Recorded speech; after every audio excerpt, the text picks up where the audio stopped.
Broadcasting from Cincinnati, you're listening to the Ringside Reporter podcast. All the news from the world of boxing right here. Well, I'm talking to you the way I want to talk to you. Now, here's your host, Eric Lorta.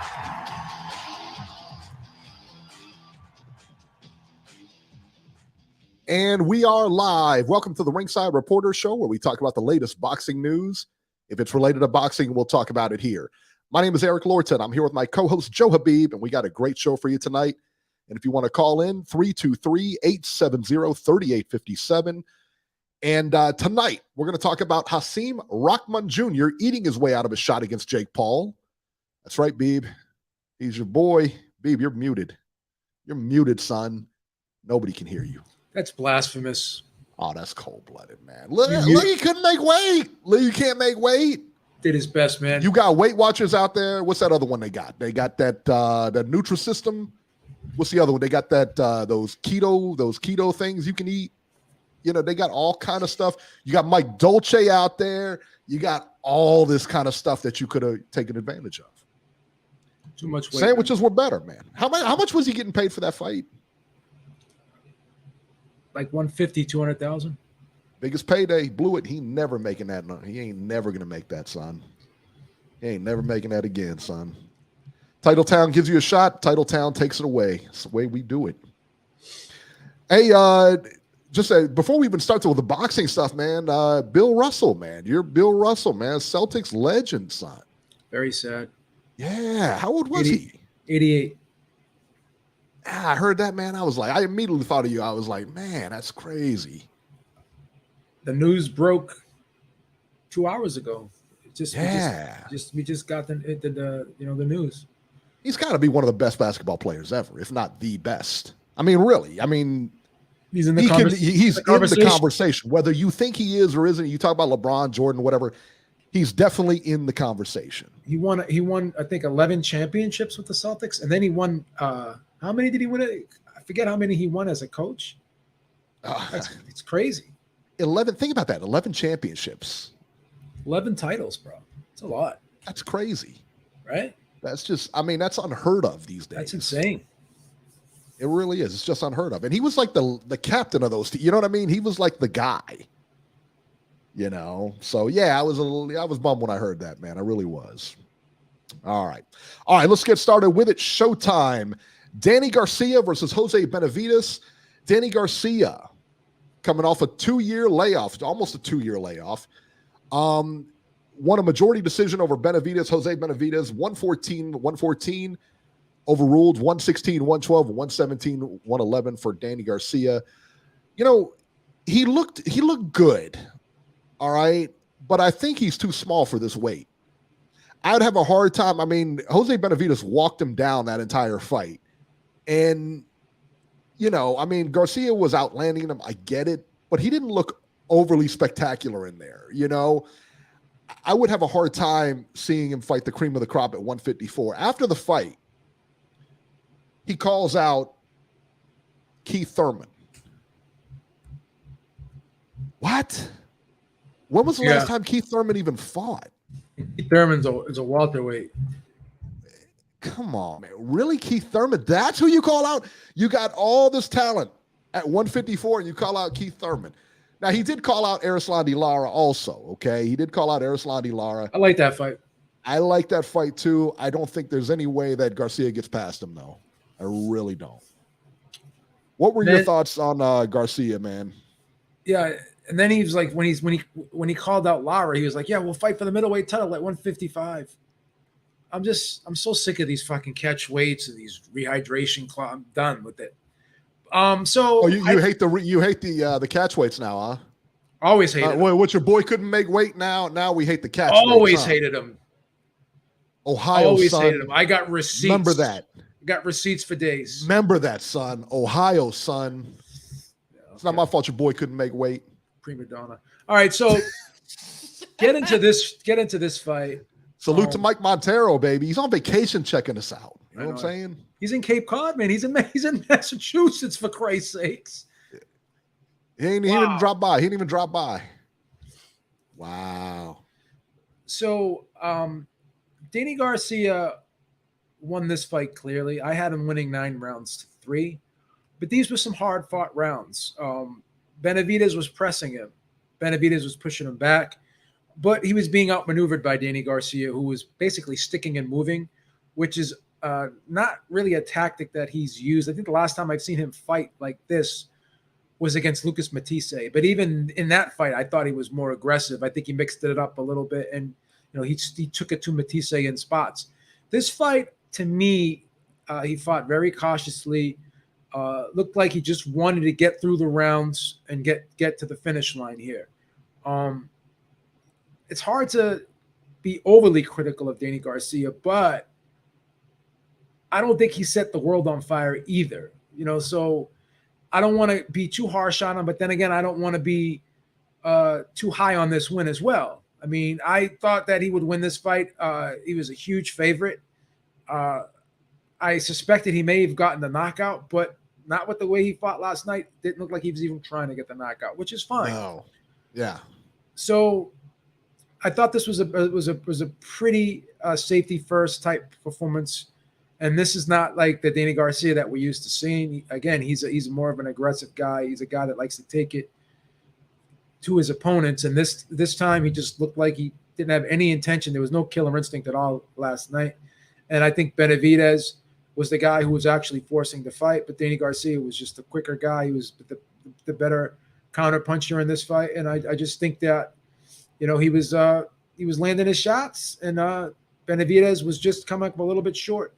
He was being outlanded in the fight. And the big thing was, I said this before the fight, is Benavidez, even when he did have two good legs, he was never the most mobile guy in the world. And now that he's got a bad leg, it's even worse for him. So I think his maneuverability in the ring is compromised, and because of that, he's gonna have a hard road ahead of him. He's gonna have a hard time with anybody, because this sport is all about movement. Sure, it's all about your legs. Everybody thinks it's about your hands. It's really all about your legs. You know what I mean? And without that, or if you're compromised, your movement's compromised in any way, man, it's going to be tough. Yeah. I didn't think that Garcia looked overly spectacular in the fight. I don't think it was a dominant performance. It was just one of those things, man. I mean, he won the fight. It was, he put on a decent performance. For somebody who's been off 2 years, he looked good. Yeah, he looked good. But let's face it, who could have imagined Charlo in there tonight? Well, that's what I always say. When I'm watching Danny Garcia last night, I'm not envisioning him in there with Jose Benavidez Jr. I'm envisioning him in there with Charlo, and some of the other guys up there. I think Tony Harrison would box Danny Garcia's ears off. I think he's just quicker. He's bigger. He's longer. Fight. He's longer and rangier. That's a good fight. I would pick Harrison. I want to see it. Yeah, I would pick Harrison. I love Tony Harrison too, man. Yeah. Tony Harrison's one of my favorites. And I'm in the minority. I do think Tony Harrison did beat Jermell Charlo the first fight. I had him winning the fight 115 and 113. Yeah. I think that was a legitimate scorecard. I think he won the fight. I think I had Charlo winning that one and the other guy beating Charlo on that. It was like reversed that night. Castano, yeah. I had Castano beating Charlo too. Yeah, like I said, man, I don't think this is his weight class. And I think if Arislandi's going to kill him, and I know Arislandi's a little bit on the dark side of his career, but he's bigger. He's going to be stronger. And still punch too. He could still punch. He's elusive. Tony Harrison is the best fight for him, I think. But even that, I think, goes downhill quickly for him. I think he does want to fight Keith Thurman. I really do. But I don't know that anybody really wants to see that fight. I got to be honest. I don't want to see it. And these guys at junior middleweight, they're 5'11", 6 feet. They're long, they're big, they're rangy. I just don't think. I think Danny Garcia is very undersized for this division. He looked it last night. I mean, I tell you what, he really looked it last night. Outlaw says Garcia gets beat by the top guys in the division. I couldn't agree more. He did look tiny in there. He really did. Really looked bad. And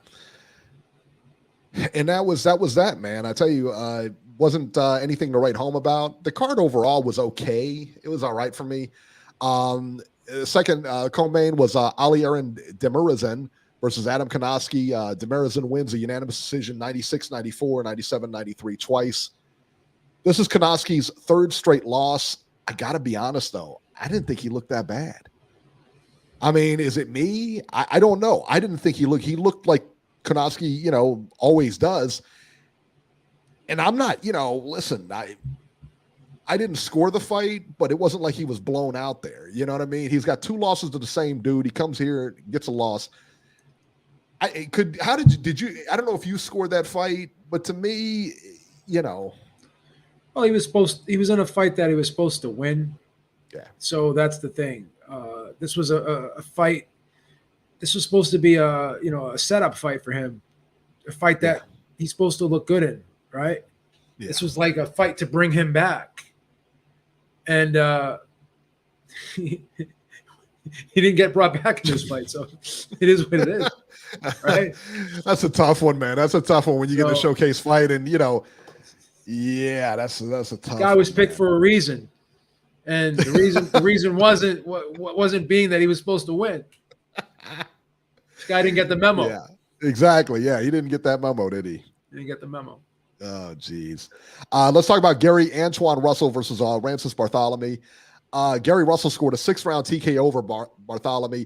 This was one of the worst stoppages I may have ever witnessed.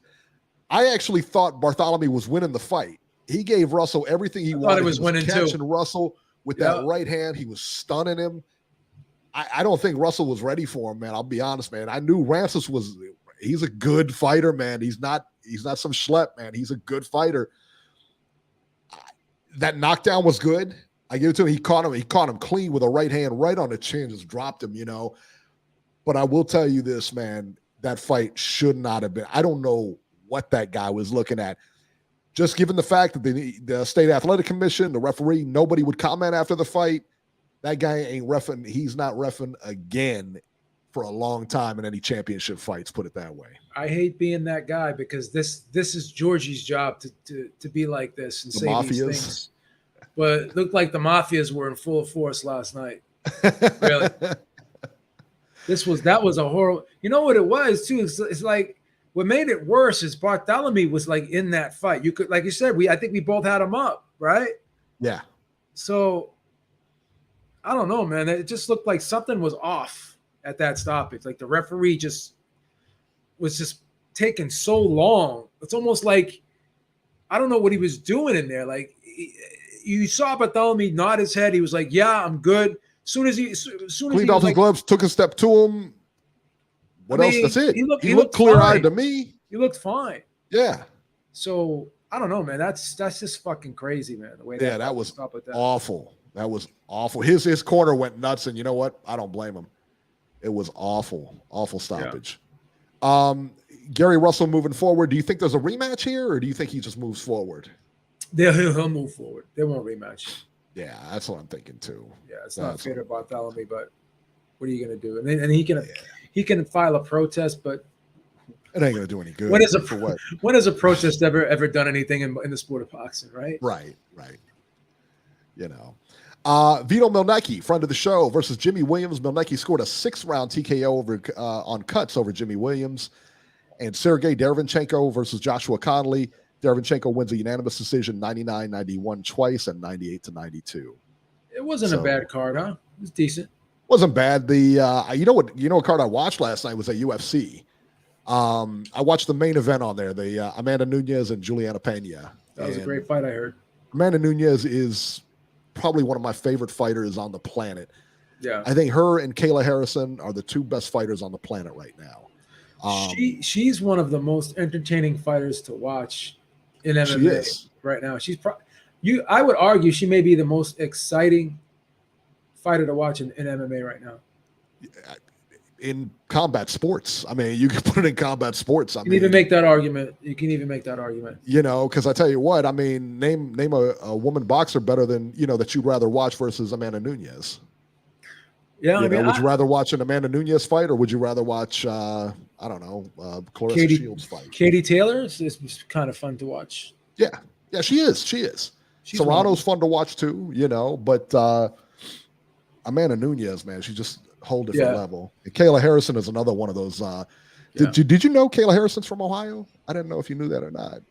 Hamilton. I heard real she close to real close. I heard she moved there, but she was born somewhere else. That's what I heard. Nah, she's from here, son. Yeah, she's from here. She's from Titletown, baby. All right. She claims it too. She doesn't move out to Vegas and forget where she came from, like some people, Just saying.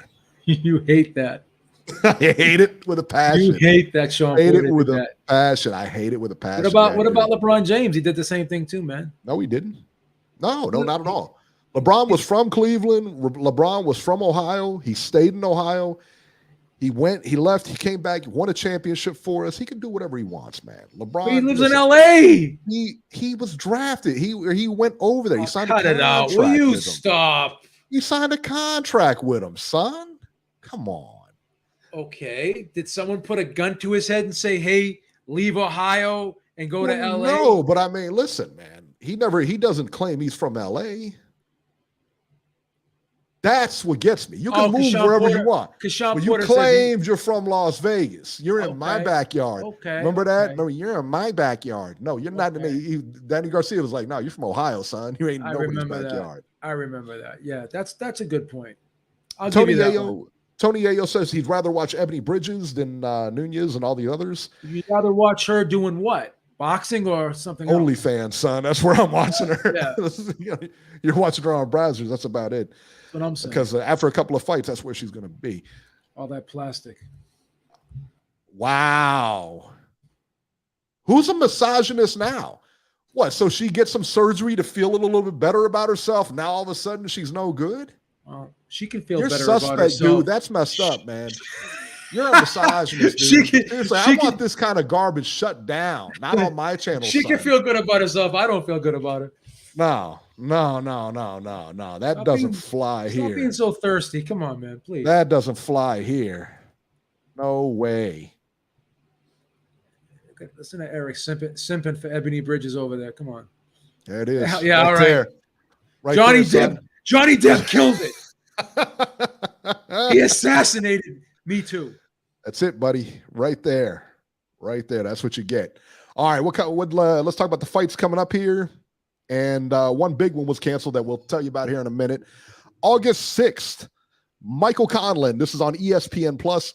Michael Conlan versus Miguel Mariaga. 10 rounds featherweights. Conlan coming off that loss. We'll see how he looks. Padraig McCrory versus Marco Parabon, 10 rounds super middleweights. And Tyrone McKenna versus Chris Jenkins, 10 rounds welterweights. This is going to be in Belfast, Northern Ireland. Conlan should win. He should win pretty convincingly, given the fact that, he's fighting in his home country and expected to win coming off, So, yeah, this should be a pretty good fight for him. August 6th, Fort Worth, Texas on DAZN. Virgil Ortiz versus Michael McKinson, 12 rounds welterweights.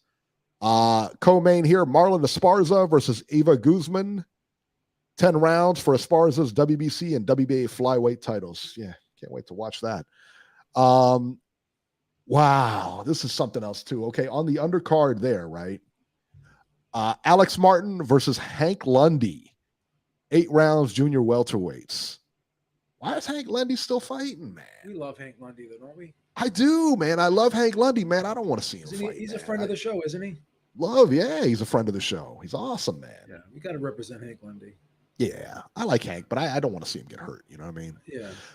Blair Cobbs, friend of the show, Blair the Flair Cobbs versus Maurice Hooker, 10 rounds welterweights. That's a good fight. That's a really good fight. That's a really solid fight there, right? That's a good fight. I don't know if he's going to win that one. I don't know, man. That's a good fight, man. I love that fight. Shout out to him for taking it. Yeah, that's not cakewalk, man. That's a tough fight. And the Jake Paul fight was supposed to be this weekend. We're going to talk about that in just a second here.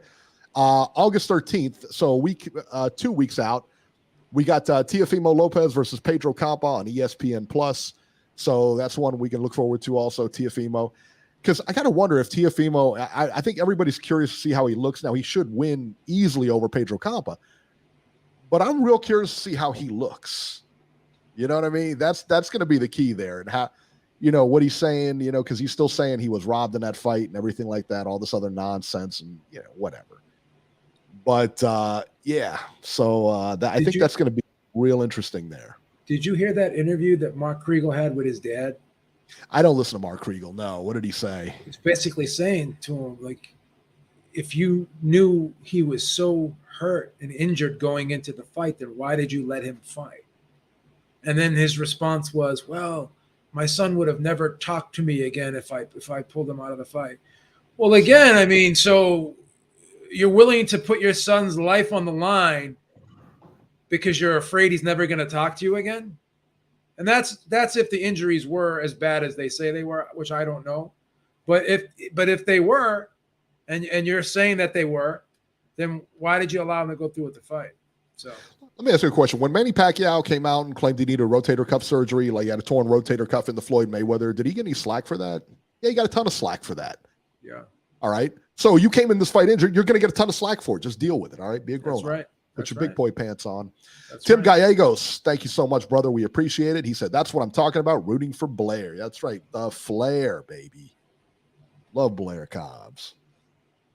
He's one of those guys that could be a huge star. He's already a big – I mean, like a lot of people already know him just because of his gimmick, which is awesome. He's got a good little gimmick. He really does. He really does. All right. Let's talk about the news and rumors here. The first one here, Hasim Rahman Jr. Beeb's boy pulls out of the fight with Jake No, he didn't. Paul. No, he didn't. Let's Jake be honest. Paul. This is like, Jake what this Paul is like? canceled the event. You know what this is like? This is like quitting without quitting. No, it's not. This is like you faking an injury. This is like, not. You're losing and then you just say, No, it's not. he's cheating and you leave. I'm cheated. Hasim Rahman. Yeah, that's exactly what it's like. There's such a thing as using leverage, but then there's another thing called abusing leverage. There's a difference. What Hasim Rahman was forced to do was try to be in compliance with an unconscionable contract. This contract was so heavily leveraged against him. It was even ridiculous to expect him to go through with it the whole way. And here's the thing. He did follow the contract because, again, he was willing to pay the penalty, right? And they could penalize him 25% per pound, and they would cap it out at $5,000. He was willing to take the $5,000. That's number one. Number two, he also said he would try to get down to as close to 200 pounds as he could. The commission stepped in and said he can't lose 15 pounds in a week, right? So the compromise. He lost 1 pound during training camp, by the way. Well, again, that's his set point. He went. That, maybe right? The set point. So he just plateaued there. He plateaued there. Lose anymore? Is Hasim Rahman fat? I don't think he is. No. Is he? Would you consider him a lean guy?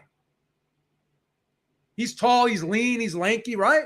He doesn't look like a big, thick, stocky guy, right? So what? He's got 0% body fat. He can't lose any, right? Can't lose any weight. Well, do you can't want get down there? Do you want him to cut off a leg? Can't get down there.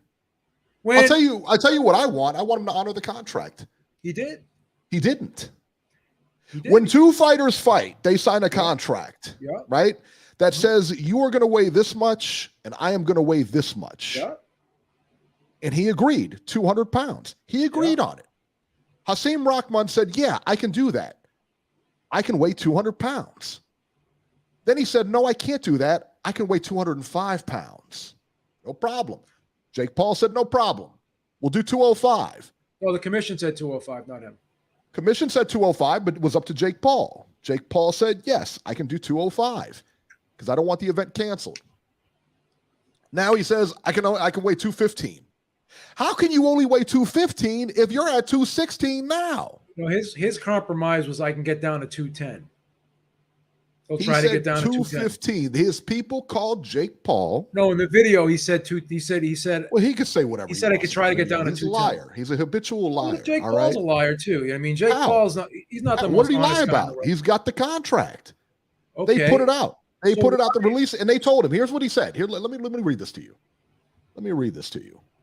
From MVP Promotions, which is Jake Paul's place. On July 5th, Hasim Jr. signed a bout agreement for Jake Paul on August 6th at Madison Square Garden at a maximum weight of 200 pounds. At the time of the signing, Rahman provided evidence of his weight to give comfort to MVP and the New York State Athletic Commission that he would not be losing more than 10% of his weight, okay? Because they thought he was heavy. And he says, no, I'll be fine. All right? He gave him evidence, all right, that he weighed 216 pounds on July 7th. Rahman and his camp offered assurance after assurance publicly and privately that he was on track to make weight at the weigh-in on August 5th. Going so far as to provide a letter signed by a recognized nutritionist that his weight cut was progressing without issue to the Athletic Commission. They required weekly weight checks. In the last 48 hours, it has become clear that the assurances were not made in good faith. All right? So he said, I can make the weight. Yeah. That's what he said. He said, I can make the weight. All facts. And then he says, and then either he was lying about it, right, about making the weight. And that's my guess here. That's my guess here, is that he was lying about making the weight from the get-go. I think he knew that he couldn't get down that far. But what he was banking as well. What he was banking on is says, screw it. I'm going to come in heavy. Yeah. And what is he going to do? Call the fight off? That's right. That's what he did. And I agree with those tactics. You know why? Because I hate these fucking stipulations, these rehydration clauses. I hate all this shit. And why did he agree to it though? Honestly, I would have done the same exact thing. And pulled out of the fight? I wouldn't have pulled out of the fight. Here's what they said. They said if you didn't have a contract of 215, we were going to pull out of the fight. That's not what he said. What he said was, he's a liar. He's lied about his weight, and we know he's a liar because he's lied about his weight. And he lied about making the weight. You're a liar. Where do we draw that line? Listen, so now I can't trust a word he says. So you can go out on social media. You can say whatever you want. Listen, the proof is in the pudding. You've been caught lying. But who canceled the event, though? Who called off the event? Again, this is a case of quitting without quitting. Well, who called off the event, though? Just answer the question. Who called off the event? Jake Paul called off the event because he wasn't going to fight him at 215. So, you think Jake Paul's never exaggerated or lied about anything that he said at all? Not here. Not in this situation? Not in this situation. Listen, I haven't caught Jake Paul lying in the situation, so I have to take him at his word. However, we've caught Hasim Rahman lying in this situation, so now we can't take his word. Let me ask you a question. When you say lie, right? Do you believe? Don't be a lawyer here. You know what I mean. Do you believe that he had every intention of making that weight? No. Okay. No, I don't believe he had any intention of making that weight. No more than I believe Mayweather had any intention of making that weight against Juan Manuel. And Salido didn't make weight, but those fights happened. All right. How much was he overweight? How much was he overweight though? How much was Salido overweight? Like 3 pounds.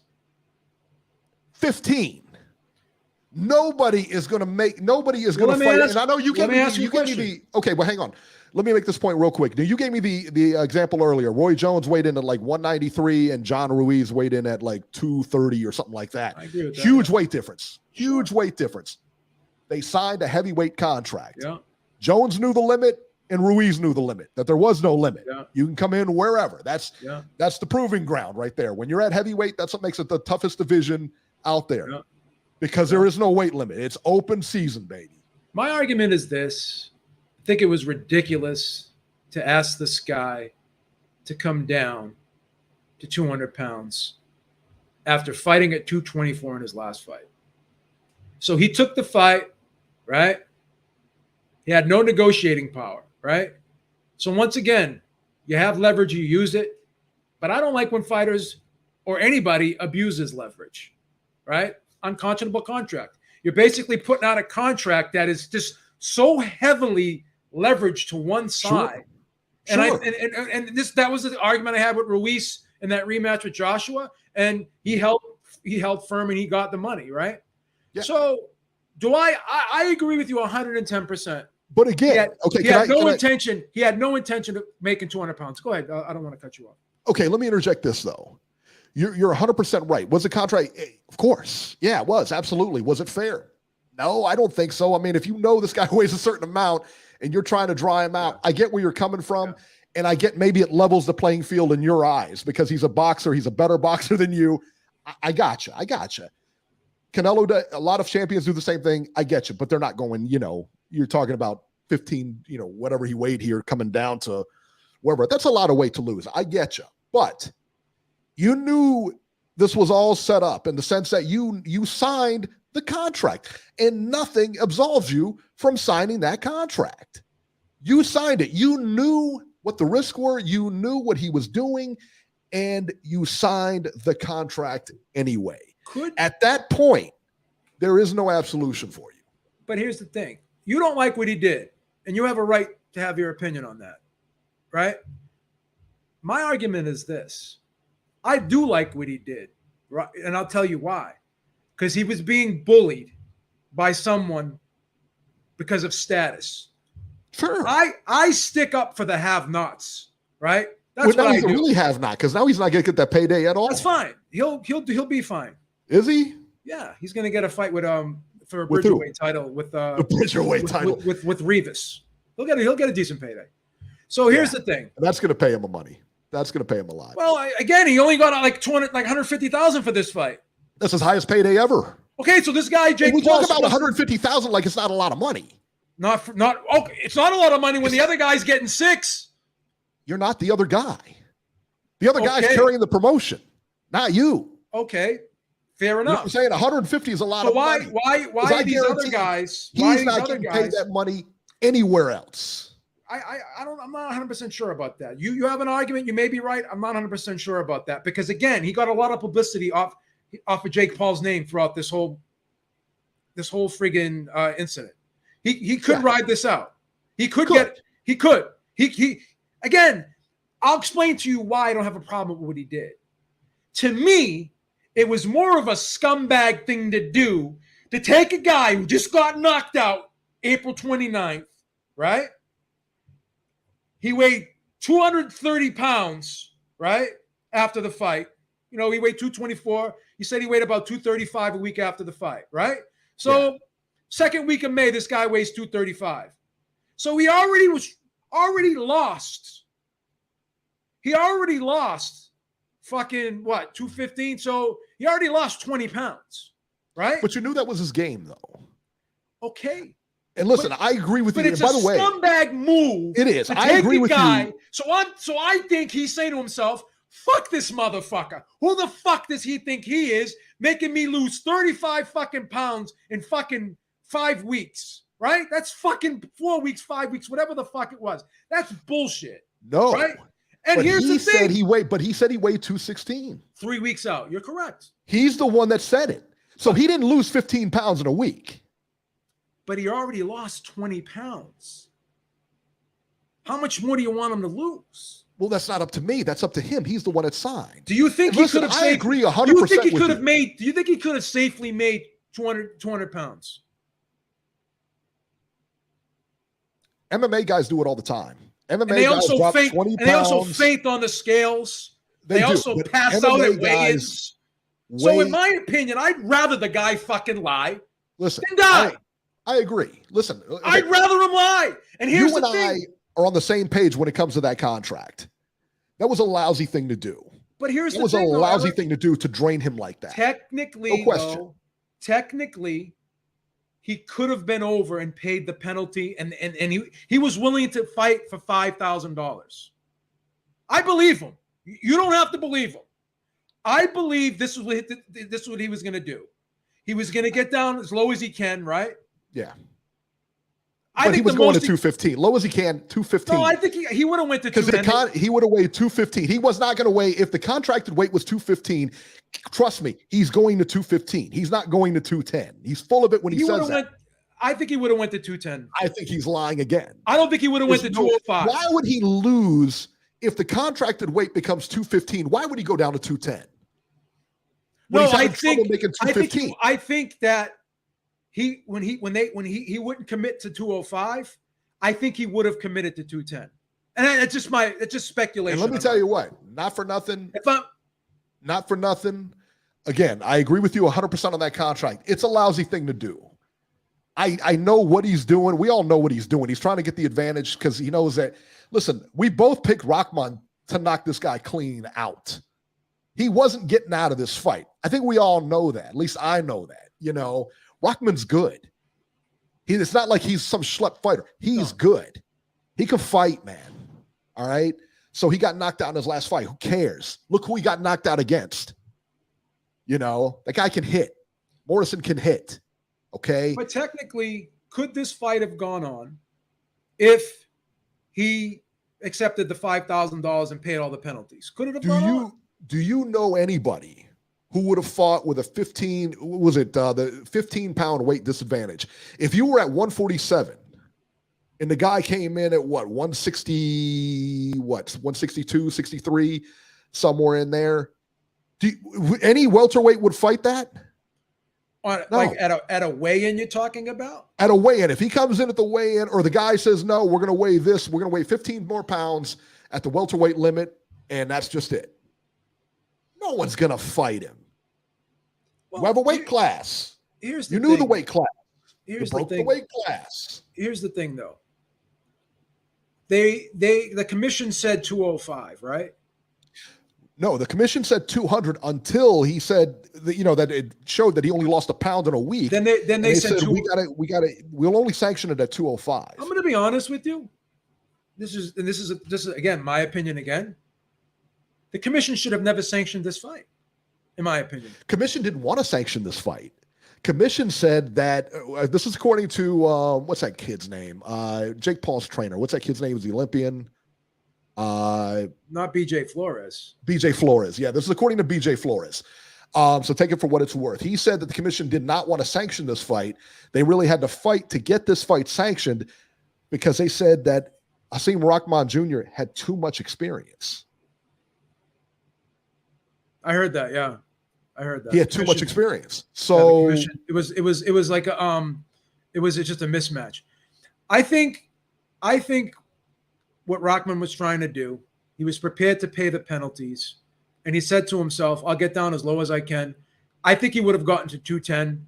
I don't think he could have got to 205. I think that when they said 205, he couldn't guarantee that he would get down to 205. That's what happened. And his answer was this: I'll get down as low as I can. And again, your argument could be, well, what does that mean? He could still walk in at 215. He's walking in at 215, 100%. But what I would have done if I was Jake Paul, if you were his trainer, would you let him walk in at 210 if the schedule, if you make it at 215? No way. If I was Jake Paul's trainer, if I was Jake Paul's trainer, I would have. No, I'm talking about Hasim Rahman's trainer. Okay, so if the contract's at 215, would you let him go below 215? No, you're going to have him right at 215, so he's not starving himself. What I would have done if I was Jake Paul, right? I would have went to the commission and said, okay, can we do 210, right? And that's what I would have done. I would have made a compromise, right? That's what I would have done. I would have made a compromise. I just don't think. How many compromises does he need to make, though? Well, I mean, if you want the fight to go on, and here's another conflict of interest too. Jake Paul is not only the fighter here; he's the promoter of this event. Right. And according to Dana White and according to other people, and if you look on StubHub, this fight wasn't really selling either. That's what I heard too. The fight wasn't really selling. So we have to look at this thing too. Was the weight the real reason why that this fight was canceled by Jake Paul? Sure. Or was it ticket sales? You could point to ticket sales, but I'm more apt to point to the fact that he was 15 pounds overweight. Yeah. And we don't even know here we go again. All right. So we don't even know. All right. So let's just say 215. Let's just say 215. What if he misses weight at the scale then? That's. Well, then what? Technically, I'm 216. Here's his argument. Well, I'm 217. I'm only 2 pounds off weight. You're going to fight me at 215 anyway. Why not? Let's just get this going. I've seen pictures of him. Listen, I've seen pictures of him posing with both Logan Paul and Jake Paul with his shirt off, right? Yeah. And in the picture, he weighed 220 pounds. And he had a six-pack. I'm just saying to myself, I'm going to be 110% honest with you. In my honest opinion, knowing what I know about kinesiology and health and everything, Right. it is physically impossible for him to make 200 pounds. That may be. I think he knew safely, that going in. Safely. I think he knew that going in. Yeah. And I think I agree with you. That's a fair point. But my argument is he was going to just come in as low as he could, right? And pay the penalties. And but there's no, again, all right? If the weight is 205, okay, let's just say the weight is 205, and he just comes in at 215, 220, that fight ain't happening. Nobody, I will say it again, nobody in the welterweight division or 160 would fight a guy that's 175. Name some on fights a contracted weight. Name some fights on a contracted weight where the guy missed weight by 15 pounds and the fight happened. I think the biggest, I'm trying to remember, I think there was a fight where a guy was over like, I want to say like 6 pounds or something. 6 pounds is the heaviest I've seen, not 15. Yeah. That's a far cry. Yeah. You know, and I mean, again, and I'll tell you what, and Rahman knew he couldn't make that weight, and what makes it even more disgusting over all this is that he put the entire card in jeopardy. The entire card is canceled. Serrano's payday, all the undercards paydays, everything like that, they're all gone. They got to find something else to do. So all the money they put into this, all the time everybody put into this, and because you couldn't make weight, and you knew you couldn't make weight, but you signed the deal anyway, that's on you. But that's again, on you. Jake Paul is the one that canceled the event. Listen, that's what I'm saying. I'll say it again. You're right. He canceled the event. However, they said if you don't sanction the fight at 215, we're not fighting. We're going to pull out. No, this is what he said. This is what he said. This is what he said in the video. He's going to have a press conference tonight. I'm going to get a link. I'm going to get a link. I'll send you the link. He's a liar. That's the bottom line. So you're saying that he found him lying here. Are you saying that? Are you saying he did lie about his weight? He said he could make he did say he could make 200. He didn't make 200. Well, but not only that, I think him saying he weighed 216. I find it hard to believe that he weighed 216, only lost a pound in training camp, and then all of a sudden, 3 weeks out, then he knows with a week out of the fight, he can only make 215. Well, can we argue this? Talk Trends made a great point in the chat because a lot of people were saying, not a lot, but a few, Sean Porter, D-Style Boxing. They said this fight was going to get canceled regardless. They didn't think this fight was going to go through. Could we say this? And again, you don't have to agree with this. Did Jake Paul pick a person that he knew was never going to make the weight so he wouldn't have to fight him so then he could turn around and say, this guy fucking ducked me? He said he could make the weight. But did Jake Paul really believe? Let me ask you a question. Your lowest weight is what, 170, 175 or whatever? I posted a picture on my video. I weighed the lowest I got was 185, and that was when I was ripped. You could see that picture. Yeah, you were definitely ripped up. If someone told me you got to lose an additional 10 pounds, there's no way I could have done it. I would have to fucking kill myself. I would literally. If somebody said you lose an additional 10 pounds in what, 6 weeks? How much time? When did they sign? Like he knew. What is it? 6 weeks? Thereabouts. About 3 week notice. He got the call on July 5th for the fight. All right, July 5th. It's August 6th. That's 4 weeks. About a month. Okay, roughly, about a month. If somebody gave you a month and you weighed 160 or 185, and somebody gave you a month to get down to 175, and they said, you know what? I'm going to give you $150,000 if you do it. $150,000. Your biggest payday ever. $150,000. One month of work. Come on, man. I don't know if I could do it. I would try, but I don't know if I could do it. I don't know if I could do it. You wouldn't hire a nutritionist? Try to get down there? I wouldn't need a nutritionist. You know what I would need? Jesus. I would need a magician. I would need a magician. Whatever. You go to Jenny Craig and you figure it out, son. You saw how lean I was in that picture. Where else would the weight have come off? I don't know. Take some laxatives. I don't know what to tell you. But the bottom line is neither one of us signed the contract. He signed the contract. Okay. But again, and he's the one that broke it. And that's facts. But again, the fight could have went on if he paid the penalties.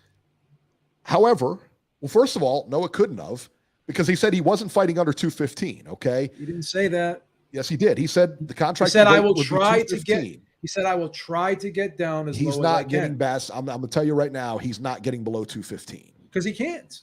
No, not because he can't, because he's not going to. All right. That's it. So again, he caused this event. Because again, nobody, if we take it down at like 160, nobody at 160, day of the weigh-in, if somebody comes in 15 pounds over, that fight ain't happening. I would have done the same thing. I would have just paid the penalties. You know why? Because you know what what my mindset would have been? After I knock this guy out, the world is my oyster. I'm going to get so much attention. I'm going to get that rub. He already got the rub from this guy already. Or you could have just not lied and just tried to make the weight. Or just said, hey, I don't know if I can make the weight. Hey, what about this? What about that? You know what this is like? This is like, I'm not trying to make a straw man here, but it's like Sammy Gravano, right? Technically, he ratted on John Gotti, right? He did, yes. But John Gotti was going to rat on him. So he said to himself, because this guy's going to rat on me, why not turn around and rat on him? Right? So the reason why I'm not mad at Rahman for this, because I'm looking at what he was asked to do. And for me, what he was asked to do is worse than him agreeing to it and not doing it. So then why agree to it? You knew it was a lousy contract. You agreed to it. Because he was willing to pay the penalties. And he didn't think that Jake Paul would pull out a week to go. He didn't think he was going to get pulled out coming in 20 pounds over? Who pulls out a week before a fight? Who comes in 15 pounds overweight? Name a time, right? Name a time anybody came in 15 pounds overweight and that fight happened. But here's the thing. In his mind, he's saying to himself, there's no way this guy's going to pull out with a week to go. Then he's a moron. He's saying to himself, this guy's trying to fuck me, just like Sammy Gravano said, John Gotti's trying to fuck me.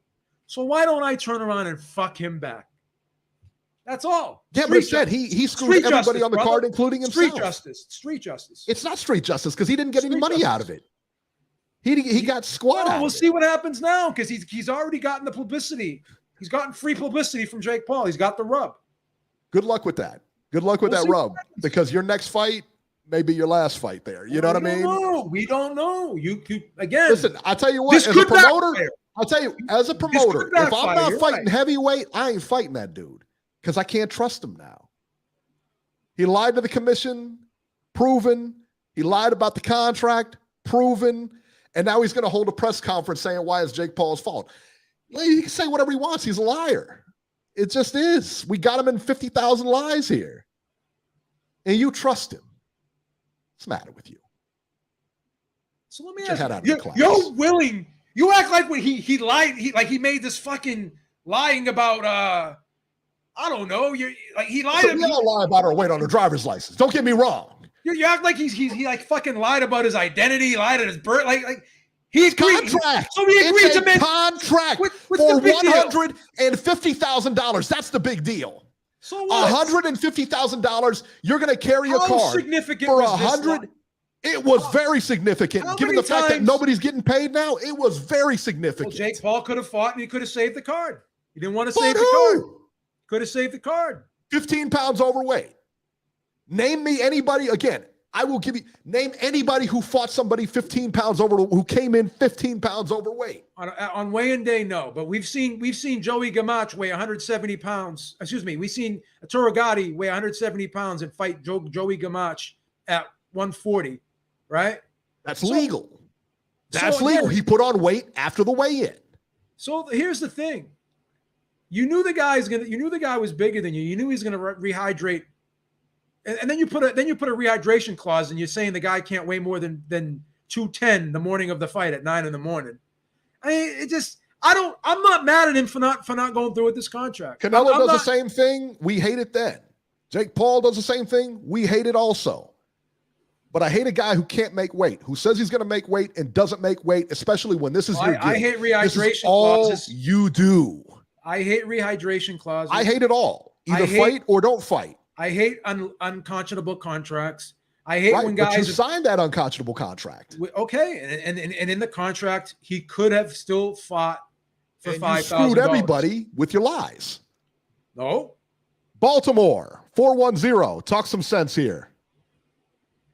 410, you're live. What's happening, guys? What's happening, man? Yeah, what's happening? Yeah, I called last week. Yes, I remember. I don't know that we need to. I got a couple things I want to say. I don't know if we need to beat this Jake Paul horse. Jake Paul. Well, that's the topic we're on right now. Yeah, but that's the topic we're on right now. Yeah, well, here's my take. Jake Paul is sports entertainment, and when he throws together these flip cards, scenarios like this might happen. Yes, he was putting stipulations on Rahman. He was doing that, but at the end of the day, it's Rahman who didn't live up to the terms of the contract. If he couldn't make the weight, if it was that impossible to do, I mean, he's an athlete. He's a pro fighter. He should know the reality of that weight loss, and if he could do it. Now, when I first heard him comment on it weeks ago, he seemed confident that he could. And yeah, the money probably caused him to jump at the opportunity, which we can all understand. But at the end of the day, he wasn't forced to do it. Even if you think it was unfair for the stipulations, likely it was. However, he wasn't forced to do it. He accepted a contract, and when you do that in boxing and in life in general, you're expected to live up to the terms of the contract. Now, him missing weight intentionally probably was not an option, as they had this prelim weigh-in. That's put there as a safeguard to ensure that he's on weight or at least close. And he wasn't. So I don't know. People are suggesting, well, he was just going to come in overweight and fuck it, and that's what it was going to be. Now, I don't know that it could have occurred that way. That's why they had the pre-weigh-in to see if he was still on weight. But it's nothing to really get up in arms about either way, because Jake Paul, we know, is not a real boxer. He's kudos to him. He's a sports entertainment guy that has figured out a way to make a great deal of money, more than a lot of professional boxers make. And he's doing his thing, and I don't really hate on him for it. You know, right. I thought this was a good matchup for him, being Rahman is a boxer. I don't know that he's high level. I haven't seen much of him, but you know, that it would look like, you know, but it's nothing really to get. What more, if you don't mind, to get up in arms about is what happened in that first fight on that card last night. That was, in 40 years of boxing, I've seen the worst of the worst stoppages, and that one was easily among one of the worst I've ever seen. That was pure protection. Crazy. That was a crazy stoppage. Yeah.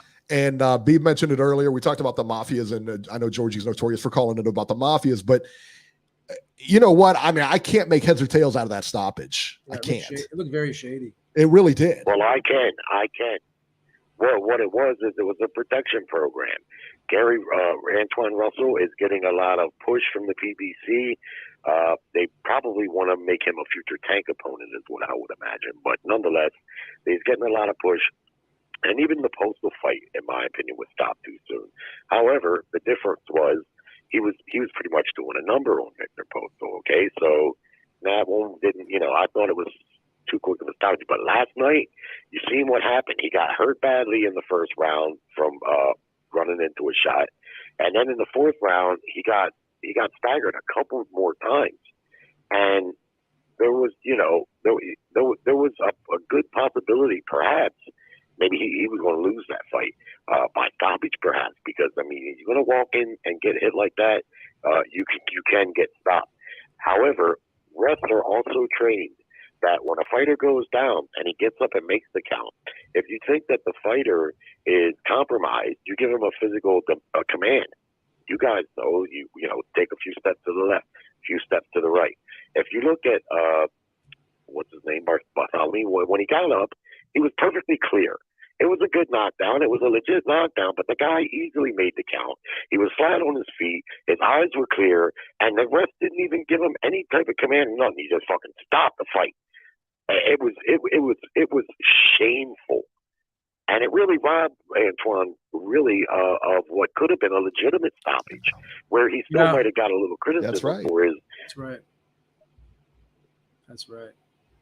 I felt bad for Antoine. And, I felt so bad for Antoine because he had nothing to do with it.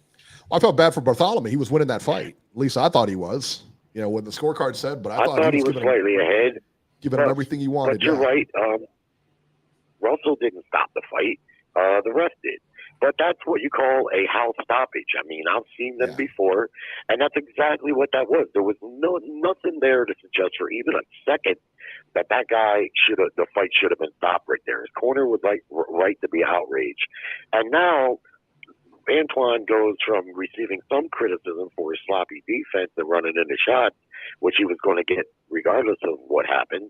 But now it's compounded. Now it's, you got a gift and things like that. So it robbed him too. But that's part of the corruption in boxing.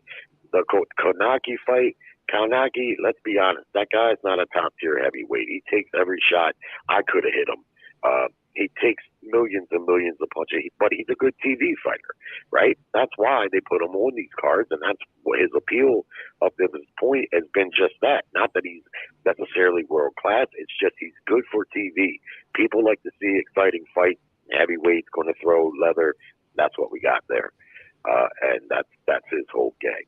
And then, of course, the main event. What can you say? I thought it might be a slightly better fight than what it turned out to be, even though I think it was a pretty good scrap. Neither guy really took too many chances. They were fighting as well as they could without taking too many chances. I don't think Danny Garcia, I think the same thing awaits him at junior middleweight that he experienced at welterweight. He's going to beat some guys, but the top guys, he's not going to beat. Yeah. And if he was to fight Jermell, I just can't see him beating Jermell right now. He's too quick and he's too big. And Danny was a small welterweight, if you ask me, and he's an even smaller junior middleweight. And I'm glad that he's getting his mental health together, and he might show some improvement. He's going to beat some guys, like he beat Benavidez last night. I just don't see him. If that was Castano in there last night, I don't know if he wins that fight. Castano's not going to slap his gloves together and mug and stick his tongue out. He's going to be throwing mad punches and, big power shots, and that would have been a lot to deal with. Yeah, I would agree with that. All right, Jerry. He great call as always, man. We appreciate it, man. Thank you so much. He's always got good takes, man. He's always got very well thought out. Very well thought out. All right, let's go to let's see here. 914. We're gonna get to Robbie in a minute. 914, you're live. What's up, guys? The caller before me was a great call. You made a lot of great points. Yeah, you sure did. How's it going, guys? Good, man. With the Jake Paul fiasco, so one of the things that I actually thought the fight was gonna happen after it was announced. And, Jake Paul has a gas tank issue. As the rounds progress, he's breathing more out of his mouth. Defense gets a little shaky. Mm-hmm. And I thought the strategy that Rahman was going to have going in is I could take the weight cut, right? I could take the weight cut. I could deplete myself. And I just have to take him into deep waters and possibly go for the stoppage, right? That's how I was thinking, but Beeb made a lot of points where it's physically impossible for him to make the weight. Yes, he should have never taken on he should have never agreed to a contract. He was the smartest guy on the planet. Also short. But he said he should have never agreed to a contract. So is Beeb really the smartest guy in the room? 100%. In your room right now, maybe. Look, you know what? Look, Jake's brother just did a WWE show yesterday, right? Yeah. And you know what? This whole thing could have, it sounds like a bit of a conspiracy, but it was good publicity for the both of them because they got their name in the articles. Jake fighting a legitimate boxer, a heavyweight at that. with a winning record. So, I don't know what to think. Even for the in-ring action, I wouldn't be surprised if the fight did happen and if Rahman lost, it looked like a dive of sorts. That's just I just got to put that out there. Beeb, let me ask you a question. Am I wrong to assume, like, I've seen Jake Paul fight and I've seen Rahman fight. Am I wrong to assume I can't see any way Jake Paul beat this guy? I can't see any scenario. I have a hard time seeing it too. I mean, under no scenario do I see Jake Paul beating this guy. Yeah, I have a hard time seeing it. He's just a better boxer. I mean, he's good. I mean, Jake Paul, like you said, Jake Paul slows down. Jake Paul has a stamina issue. I get it. He's not beating Rahman. Come on, man. Like, yeah, I don't understand why, no like, odds and everything like that. I just don't get that. I don't. I had a hard time. I had a hard time I'm going to be honest. I thought like Rahman was going to come in like at 205. I didn't think he was going to make the 200. Yeah. I never thought he was on weight in that interview. Yeah. Yeah. So he lied to you too. How about that? Crazy. I forgive him. You forgive? I forgive him. Speaking of odds, street justice. It's called street justice. Street justice. Yeah, street justice. He didn't get paid. That's real street justice. Well, we'll see. You don't know what we got. You don't know what we got in the works, buddy. We got a lot of things going on. Trust me, you guys got nothing going on in the works. You know what we got going on right now. You got Slim Fast in the works for him. I don't know what to tell you. Look at the Instagram right now. It's popping. Go ahead, caller 914. Go ahead, guys. Speaking of odds, did either one of you get tempted to put some money on the plus 500 in Benavidez? No. I mean, no. I figured Garcia was gonna. I mean, this was a showcase for Garcia. Even I was so tempted to bet Danny Garcia to win by stoppage at a plus 150. Oh, it's so good you didn't. And I didn't pull the trigger, and I'll tell you why I didn't pull the trigger. Because Danny Garcia. Because of Angel Garcia. And all these interviews telling me the anxiety, the panic attacks, and I was saying to myself, maybe this guy can. Why are you gonna make fun of that, man? Why are you gonna make fun of his depression? Putting a spotlight on it. I'm not making fun of it. Wow. Putting a spotlight on it. You just the fact that you would. There it goes. Now we got to put the banner up. Johnny Depp killed it. Get it down. Get it down. Johnny Depp killed it. Johnny Depp killed it. But I was so tempted to bet Danny Garcia to win by stoppage at a plus 150. Corey and myself were talking yesterday. There was another line, Danny Garcia in knockout in between round 7 and 9. That was a plus 6. Oh my God! Like there was so many options, and I just couldn't pull the trigger. Did Corey bet the unanimous decision for Danny Garcia? I don't know what the fuck Corey did. He was complaining about how his gambling wasn't working right. Maybe he's not working right. Who the fuck knows? Go ahead, brother. I'm sorry. I didn't mean to interrupt you. So, the split decision didn't make any sense. But do you guys get the feeling that Danny Garcia, as of late, he's always been a counterpuncher. He's not a volume guy, but he has a complacent fighting style. Because this particular fight, I felt like he should have went for the gusto and, kind of went for the stoppage, right? That guy looks so much bigger. Jose Benavidez. He looks so much bigger and stronger than Garcia. Look bigger than him. He really did. How the fuck did Jose Benavidez ever make 140? I have no idea. How the fuck was that guy's possible? A monster, man. He's huge. Big, bro. Yeah. Yeah, I could. Well, how did David Benavidez? A lot bigger than that. I'll tell you. 168. So it's in the family. Big weight cuts are in the family. Yeah. It's so crazy too? Jose Benavidez is kind of like ripped, kind of cut up, right? And David's kind of smooth. Like David used to be. Are you guys serious right now? Hang on here. Talk Trends just say, are you guys serious? We only got 35 likes on this? Seriously? Guys, come on, man. We come to you guys every Sunday. Beeb does shows throughout the week. He's getting, we had 95 Hasim people Rahman watching. on and everybody else. I mean, come on, guys. 95 people watching and only 35 likes. Man, we don't even ask you to. This is almost as bad as Jake Paul pulling out of a fight with a week to go. I mean, come on, you it's guys almost are like better than that. You know what? This is almost like this, like lying about a contract. You know what I'm saying? And lying about your weight. You know what I mean? Street justice. Lying. It's Street justice. Come on, man, guys. Street justice. Sony said, "There goes my like." All right, 914. We're gonna get rolling, man. Let's bring in Robert here. See if he makes any sense. Robert, well, I'm going to try to make sense. How are you guys? What's happening? Am I right here, Robert? No, he's not right. Give me one of your patented. I agree with Beeb Beeb on this one. Give it to me. So you agree? You agree with a guy lying on the contract, never intending to make weight. You agree with that? First of all, Eric, here's my opinion on the whole subject. Rahman knew from the very beginning he couldn't make weight. Then why'd he sign the contract? He decided, makes him a liar, he right? decided to fake it. He decided to fake it. Go ahead and sign the contract, and this is what he gets. It's what he gets. He basically son. lied. Yeah, this is what he gets. Now, this brings Say it again. brings He up lied, another subject. son. This brings up another subject in regards to weight. The proposed fight with Eubank and Ben at 156. Yeah.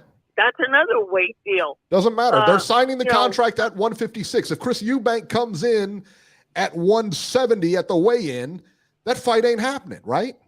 Would you agree with that? No, well, would you agree with that? In my No, I would not agree with that. You would not agree with it. You think that fight goes on. Happen. If he comes in at 156, Eubank weighs in at 170 something, the day of the weigh-in, you think that fight goes on? No, I boom. There you go. I done told you that. That's what I'm telling you. Eric is like a fucking prosecuting attorney here. I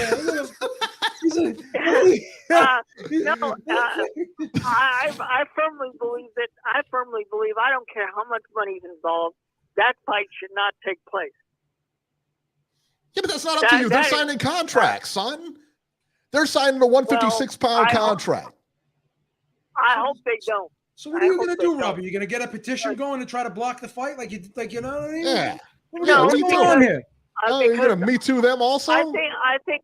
What's the matter? No, I think Conor Benn's career will be over if he takes that fight. Wow. Once again, now you're wishing you already. Wow, that's messed up, man. I said a lot of messed up stuff, man, but that takes it, man. That's now you're going through your Grim Reaper, your Grim Reaper persona now, to telling people that their lives are going to be. Well, and by the way, let me do the Grim Reaper on JD Murdoch, the stupid referee that made the stupid decision to stop that fight last night. I don't even know his name. It's not a good thing when you know these referees' names, man. You in the bag too? Yeah, right. How'd you know his name? How'd you know his name? You friends? You Instagram stalking him? You associate with people like this? You associate with people like this, guys who freaking do nefarious acts during a fight? Let me find out you're in the bag. You're in the bag too. First of all, you know he was in the bag. First of all, they said his name at the beginning of the fight, and then the caller that said that the referee did not give him any commands. Yeah, did you write it down? Like, how do you write it? He could have said it 50 times. I'm not paying attention. I didn't pay attention to it. I don't know his name. Yeah, he was Instagram. Could have been like Candyman. They could have sent it 20 times. I wouldn't have fucking remembered it. Did you run across him on Tinder? I mean, how do you know him? Like, how do you know this guy, man? What are you friends on Facebook? Did you swipe right on him or something like that? What did you do? No. Oh fuck! Jesus Christ. No, they said his name at the beginning of the fight, and he did give Bartholomew commands, and he did follow them. I don't know why the hell he stopped that fight. I don't know if there'll be a rematch, but there should be. I think there should be too. I agree with Beeb, though. I think that Russell's going to bypass that one, and because I mean, it was a good fight. They were both fighting really hard. It was a close fight. I thought that Russell was losing at the point of the stoppage, but I mean, I had Bartholomew winning. Yeah, I had him winning also. That was Bartholomew looked good. He looked good last night. I thought he looked real good. Yeah, he looked really good. That knockdown would make things a lot interesting on the scorecards, and man. And Danny Garcia is not going to be very successful at 154. Wow.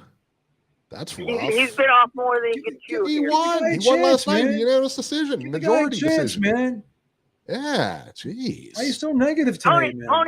Doom and gloom. Tony Harrison on everybody Tony today. Harrison will beat him. Yeah, Tony I would like to see Harrison him fight Tony Harrison.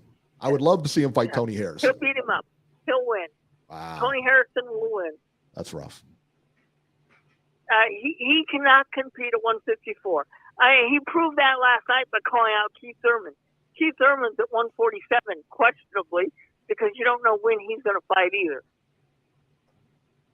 Did you know that Gary Antoine Russell was down on all three scorecards at the time of the stoppage? That doesn't surprise me. Well, I believe it because that's how I had it. Yeah. 48-47, 49-46, 49-46 twice. Wow. Yeah, no. Oh, no, I'm sorry. No, Bartholomew was down. 47-48, 46-49, 46-49. Oh, sorry. So he was the guy that was down. Oh, okay. House fighter, son. Wow. I'm sorry. I apologize. I read it wrong. Wow. House fighter. That's how it goes. That was son. terrible. That was terrible stoppage. Now, the referee was just trying to do his terrible job. stoppage. He was trying to do his job. What's the matter with you? Yeah, did a terrible job. Terrible job. What about Konoski? You think he should go on, or are you going to retire him? No, I think Adam should continue. Me too. I think the problem with heavyweights, especially, you cannot be out of the ring for long periods of time. I believe the last time he fought was last October, and from October to July.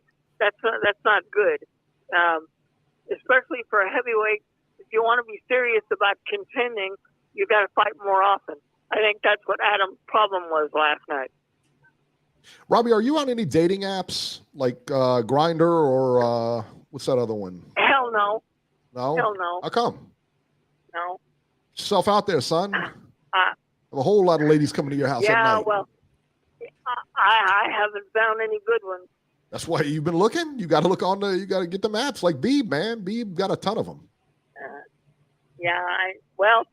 Tons of honey dips. When all else fails, you go to the Swedish massage parlors, man. You get taken care of. That's right. Yeah. You got any of those out there? Yeah. Out where you live? I'm sure we do somewhere. I'm sure we do somewhere. Sure we do. Yeah. Oh, you're sure we do. Yeah, I got you, man. Don't worry. From what I'm hearing, you know exactly where all those places are. That's what I heard too. So let's stop. I heard you was a regular at them. You can stop fronting anytime now, Robbie. Little Penny says Thai massage places too.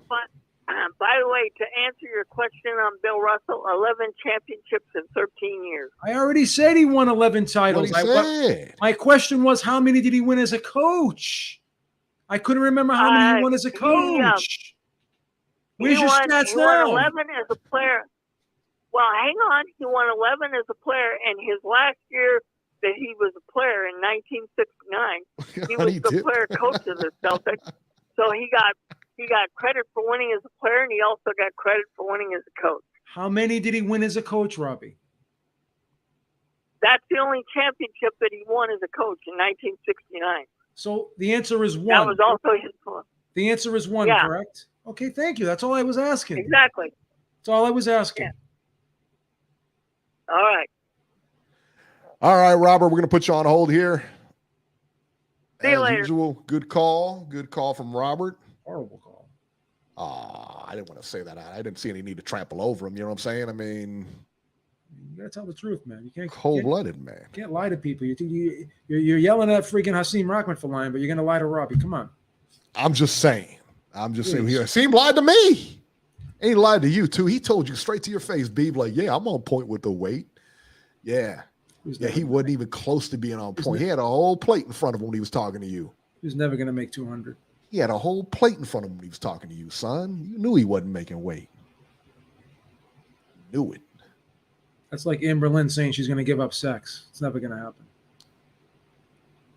Who's Amber Lynn? Is that one of them porn stars? You don't know who Amber Lynn is? Isn't she a porn star? Yeah. Like 80s porn stars or something like that? One of the most famous porn stars. What do you just watch, like 80s porn? I mean, you haven't watched anything from like this? I got it all. You know what I mean? I got it all, man. Depends on the day what I want to watch. Depends on the day. Don't put limitations on me. You always, what's that Asian chick you like? That Asia Carrera or whatever her name is? Oh, I love Asia she was back in the 80s.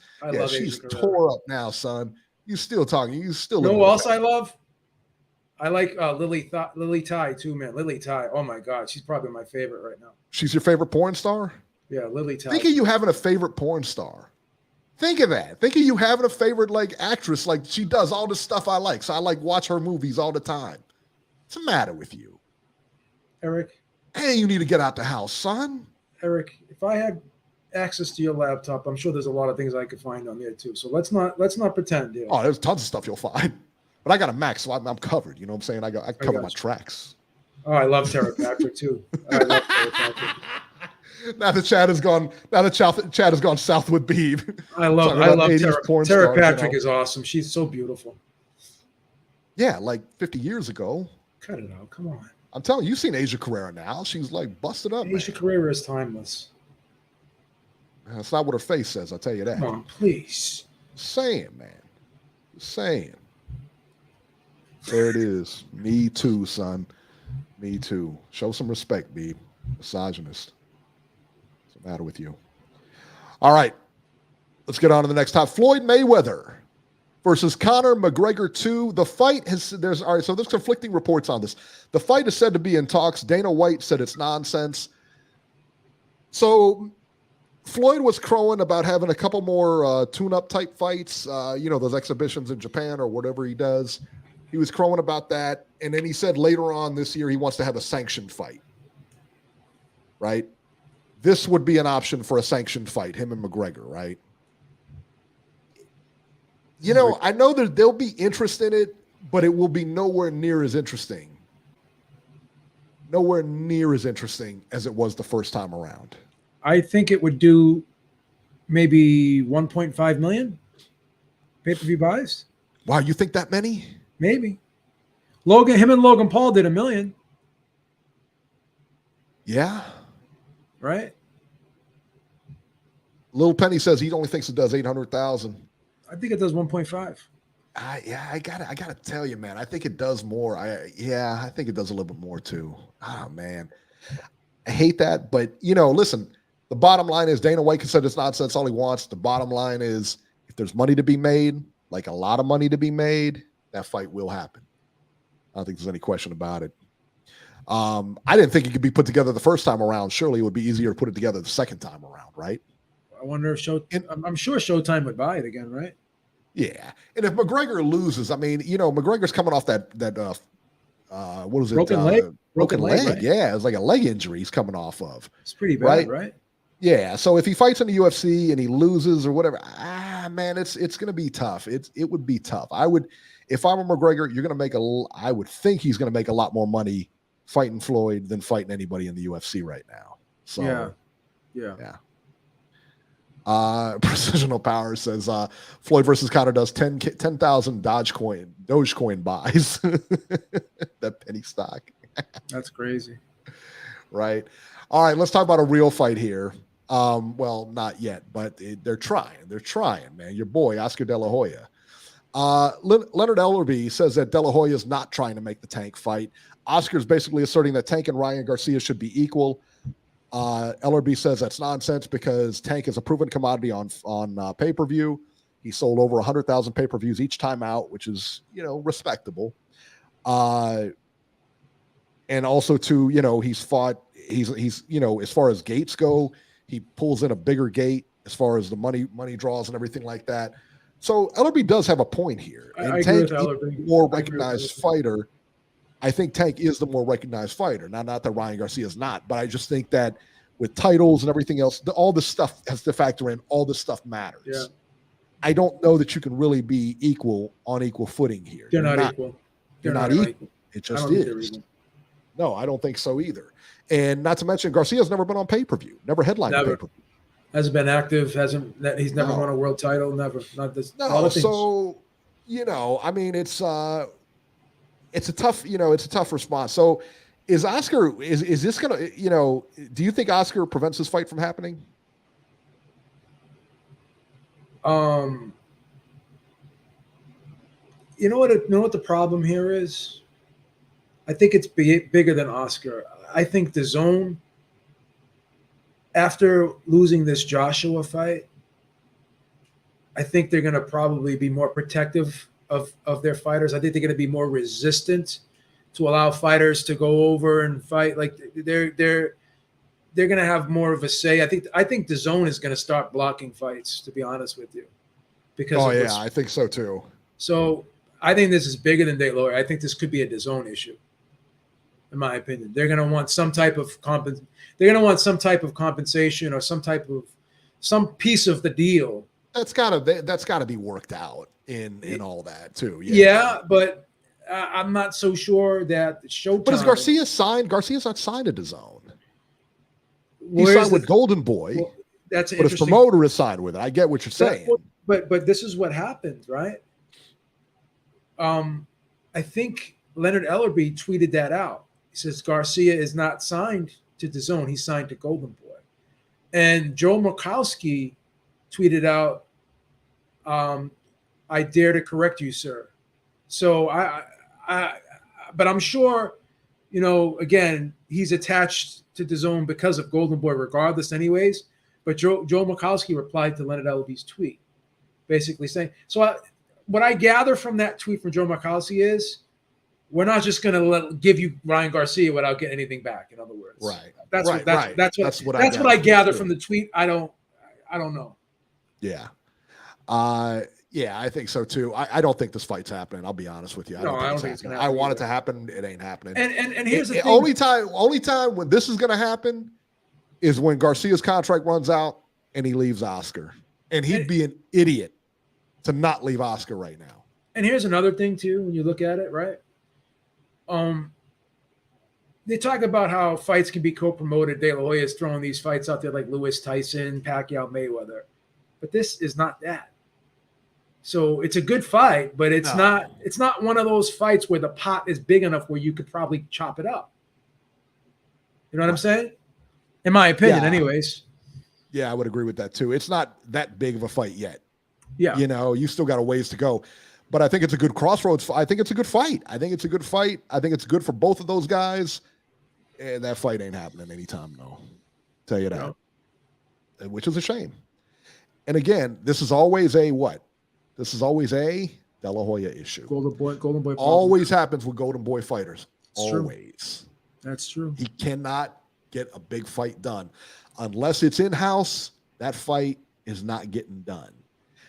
And it's because he comes out and he wants to pay very little to the guy who's not, you know what I mean?